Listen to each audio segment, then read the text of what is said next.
আমরা জাতি হিসাবে খুবই লজ্জিত। স্বাধীনতার এত বছর পরে এখনো পর্যন্ত হত্যা করা হলে মানুষকে আমরা রাস্তায় নেমে সেই বিচার চাইতে হয়। কেন ভাই? মানুষকে হত্যা করার বিচার কি রাষ্ট্র করার দায়িত্ব না? রাষ্ট্র করার কর্তব্য না? তাহলে কেন আমরা রাস্তায় নেমে তারপরে আবার বিচার চাইতে হয়, বিচার দাবি করতে হয়? তার মানে আমরা কোনো দিক দিয়ে স্বাধীন না।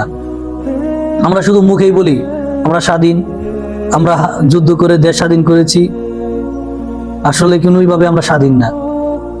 এক তো স্বাধীন না, আরেক কথা হচ্ছে হত্যা করার পরেও মানুষ, আর দেখেন মানুষকে জেলে নেয়, ঠিক আছে, একজন মানুষ আসামি, খুনি, হত্যাকারী, তারপরেও সে মানুষটা সর্বোচ্চ 6 মাস কিংবা 1 বছর পরে সে জেল থেকে বের হয়ে যায়।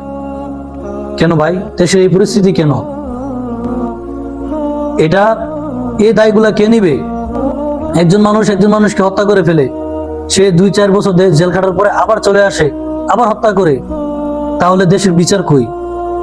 কিসের জামিন নিয়ে চলে আসে? খুনি কিভাবে জামিন নিয়ে চলে আসে? আফসোস আমাদের এই জাতির জন্য, দেশের জন্য।